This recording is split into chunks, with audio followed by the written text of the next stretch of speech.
Hey guys, it's me, Shane. I'm here to give you another Yashahime Half Demon Princess anime review recap. Gonna let you know what happened through it and letting you know my thoughts on what everything's going on within the episode. Today's episode is episode 4, The Gateway to the Past. I have some notes here, I have some thoughts here. Before I get into that, I want to ask you to please like, comment, and subscribe. Please hit the notification bell so you can get notified of more videos just like this. I'm hoping to go and do more and more. We're trying to upgrade ourselves, and that will surely be done. So, Yashahime, if we remember last time, our heroines had actually all converged together. We learned a little bit more about Toa, and they had ended up defeating this weird demon that took over, that would possess people. And the intro for this episode was Moroha doing some, it's like some Tai Chi with the Elders Association that Kagome's grandfather is part of. I guess that would be Toa's Moroha's great grandfather, and it was a really cute interaction. She was saying, I'm technically older than you guys. I'm at least 450 years older than you. And if you remember anything about the grandpa Higurashi, he would always give Kagome these weird, like dried pieces of stuff. He gave Moroha a dried foot of a kappa, and Moroha just completely hugged him. Like she loved it and was nuzzling up to him, and he was happy and everything. But then we see something burrowing under the ground, and it catches Moroha's eyes. Uh, Next, after the intro, Toa is reflecting, saying that she's going to return to the Feudal Era. They have to find a way to get the dream butterfly so Setsuna can get her memory back as well as be able to sleep again. She's very grateful to Sota, the fact that he raised her from a little 4 year old. We also get a nice moment of Sota's wife. I don't remember her name. She's playing the piano and Sasuna was playing the violin. Well, apparently the girls have been there for about 3 or 4 days. So while Toa was in English class, um, which is actually, I put a note in here. It seems kind of self-aware because I'm pretty sure they know in Japan that there's a lot of English and American fans of Inuyasha. So for her main teacher to be an English teacher, I don't remember if that was Kagome's main teacher or not. I'll probably try to let you guys know next episode. Anyway, Satsuna was playing the violin masterfully. Apparently, she just learned while she was there. She was dressed in a nice blue dress, nice blue wedges. Looked really, really good on her. This is really, if they were making a video game, that'd be a good alt.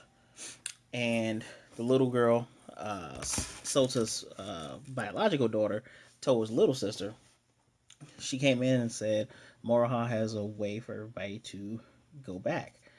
Um, and before that, we get a nice little flashback of the last time we saw everybody when they were in Toa's room and they were finding out about the dream butterfly. You know, she's basically saying we got to go back. We have to get her memory back. And Moroha's like, well, we just got to figure out where you got to get back. Everything will figure itself out. It'll be okay. Proving once again why Moroha is best girl because she's very easygoing. I guess it will be less fun to have the show be mostly about her because I actually like this is what I envision for a person to have an offspring when it comes to anime, a character that's very likable and easygoing, while Shishomaru's girls are acting very much like Shishomaru. If you know, you know. So we get back to the present time where Moroha explains to Sasuna while they exchange funny jabs about her looking good in a dress about she found the root head demon and got him to tell her what was going on. Basically, they were transported through time because he had become one with the Tree of Ages, and we get a little flashback of her basically threatening to stab the root head demon with her sword. She has this giant pack, kind of like Kagome had. I don't know how she stuffed a bike in there, but she stuffed a bike in there, and that's what we see the social studies book, amongst other things. She gives Soda his credit card and a bill back, where she says, I'm your cute little niece. I only made a couple of expenses. Hilarious character. Um, Make sure I don't get off track. Apparently, Sasuna claims she doesn't really care if she ever dreams again. I think this is a hint that she's probably running from learning what her past is. Which may be a point where she probably has to grow up.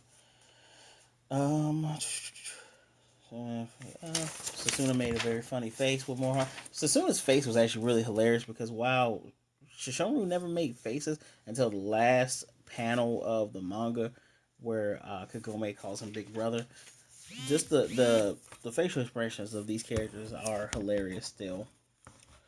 Sota actually was going through a picture book showing Kagome. There was a picture of Inuyasha in it. And Toa walks in and he knows that she's going to go back. You know, he's always known that ever since he found her that she would end up going back to where she came from.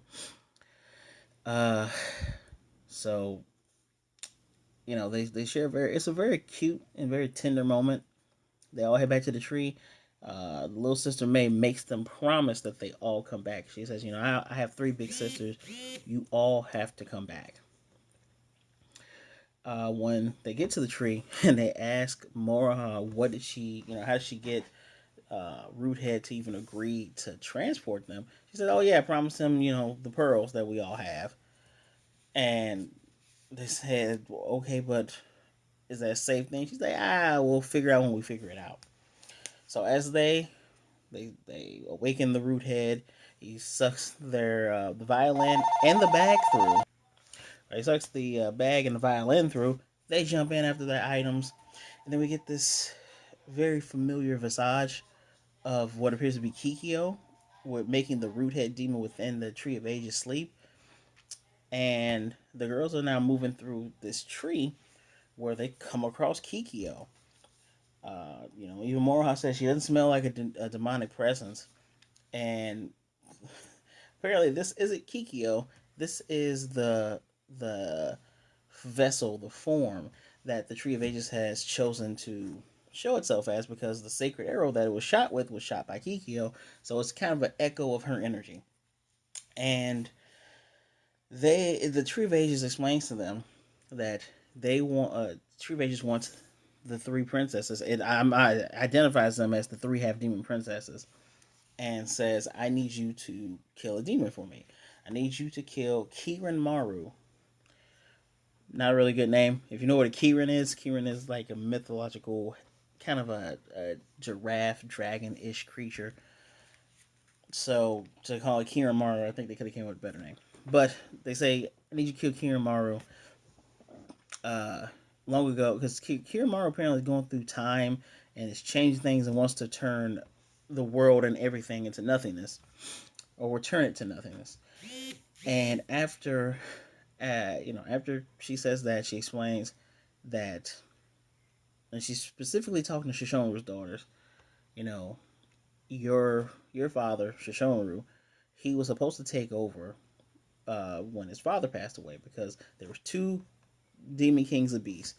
It was obviously the Great Dog Demon, and it was Kirin Maru took the west. The Great Dog Demon took the east. No, Great Dog Demon took the west. He took the east. And once Shishomaru said, I'm going to walk my own path, Kirin decided that that was a signal for him to start trying to take over everything. And Moroha disagrees instantly because she's thinking about a payday. When Sasuna steps up, Sasuna goes, why? First of all, I don't even know the Shishomaru guy. Why do I need to step up? Excuse me, why do I need to step up and correct his failings? And the tree says, no, you're not going to be correcting his failings. See, once you beat Kiyomaru, Shishomaru's going to show up. If you beat Shishomaru, Kiyomaru's going to show up. So you got to beat both of them at the same time. So it's perfect, right? And then Toa, she steps forward and she goes, first of all, yeah, we may not know our dad, but if that's our father, why would you ask his daughters to do something like that? We're not doing this. And both Sasuna and Toa, being Shishomaru's girls, they're ready to fight. And Tree's like, you're going to refuse me the Tree of Ages. Okay, cool.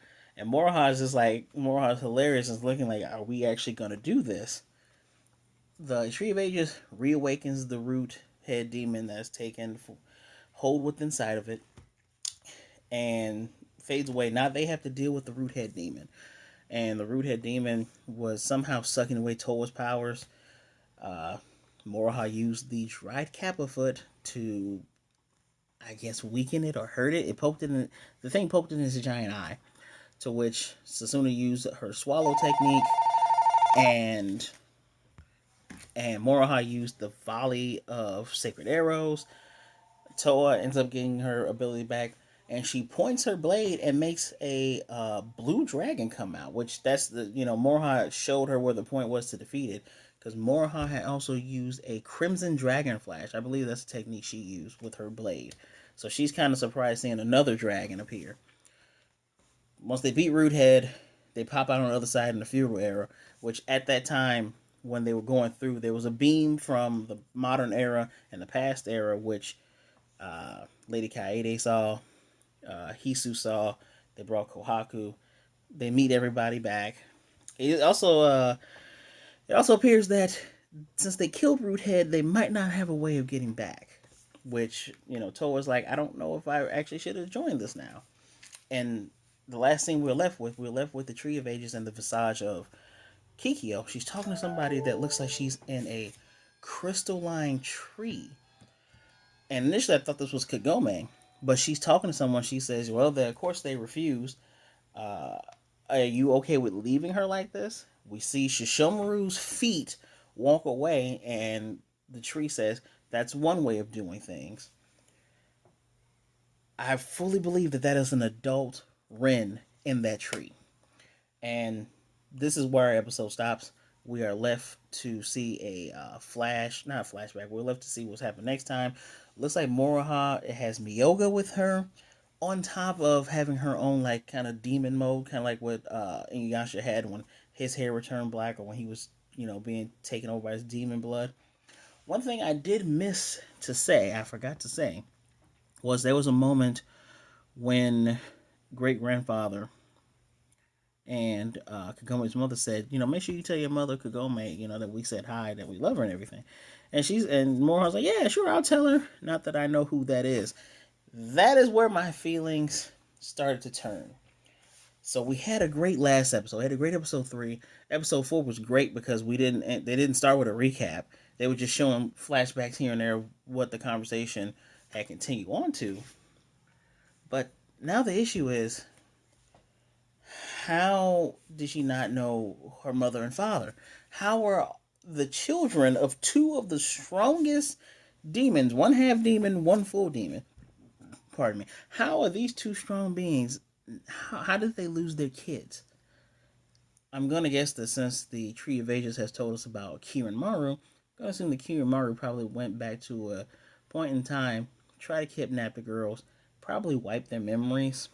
Probably. We know why Sasuna's memory's gone, but we don't know why Toa doesn't remember Shishomaru or their mother. We don't know why Moroha doesn't remember her mother and father when she clearly has her mother's eyes and a mixture of Kagome's wonderful playfulness and Inuyasha's mischievous assertiveness. And what's annoying me is Sota had a picture book of Kagome, and there's a picture of Inuyasha in it. Did he never have a sit down with Moroha and say, yeah, this was your mom back in the day. This was your dad. No one ever sat down and just he sat down with Toa. Toa obviously has some type of I'm gonna guess that somewhere down the line, uh I guess with Shishomaru having taken a dragon arm before, maybe that's where that dragon energy comes from. I don't know. It's kinda obvious that Moroha's sword is probably somewhat made with pieces of the Tetsaiga, because the Tetsaiga has destroyed a dragon, had this weird gravity collapse technique that I really need to get on finishing Inuyasha to see where that came from. I'm left with more questions than answers, which is normal. We just started, but at the same time, we were on the right track with people going, I know who your parents are. And now we're back. We're almost back at square one. We took 2 big steps forward. We took a half step back because Moroha not knowing them this is troubling. Why? How did these kids get lost? How did Ren get placed in some type of weird crystalline tree? Is that her soul? Is her soul stuck in the Tree of Ages somehow? Ren was okay when we saw that first episode of what happened in the past. Are we ever going to catch up to that point where Toa has to fight to get back that social studies book? Probably. I'm I'm slightly perturbed because the Tree of Ages say that these are the three girls that are going to save the world. Now, I'm not going to say that Naraku probably wouldn't have tried to take over the world or probably wouldn't have almost killed everybody. But one of the charming things I liked about Inuyasha was that our main villain is Naraku. Why? This dude messed with Inuyasha and Kikyo to the point where they were lovers, then they hated each other. His meddling somehow brought Kagome from the present to the past, which kind of gave him a leg up. Meddling with breaking the demon jewel, the Shikon jewel. He messed with Moroku's family, which is why he had a hole in his hand that was going to eventually kill him. He ended up messing with Sango's family, killing Kohaku and making Kohaku a slave who needed a jewel to stay alive. He messed with all of them, and Shippo was just kind of there. I don't think Naruto did anything to Shippo's father. Shippo was just kind of there from the kindness of Kagome and Inuyasha being his big brother ish. So besides the one character, we have four other characters and Kikyo. So that's five other characters that have reason to hate him. And actually, it got to the point where Shishonru was tired of Naraku trying to use him. All the characters had a reason to want to kill this guy. Now we have these three girls who don't know their parents essentially, and are at the point of not really caring, except for Toa. Toa's the only one that's like, we need to figure this stuff out. Uh, why should they care at this point? I can see where Susumu is gonna grow and be like, I'm gonna get my memories. I'm gonna start caring because she showed more kindness towards Moroha. Actually called her by her name and not calling her you demon hunter, you bounty hunter. I can see where people are gonna grow. I can see where Toa becomes more confident in who she is. I hope Moroha stays cool. I really do. But I was okay last episode. Now this episode, I'm just kind of like, oh boy. Please don't regress. Don't make plot holes and problems where they don't need to be. But we will see. Hopefully, things will stay right on track. So, what do you guys think? Are you still on? Do you still think that they took two steps forward and they only took a half step back and it's okay? Are you all in on the Yashahime half demon princess train? I'm gonna stay on it. I started. I gotta finish it. So please let me know what you think down in the comment section below. As always, guys, thank you for joining me. Please be good, be blessed, wear your mask, and as always, Black Lives Matter. I will definitely be seeing you next time.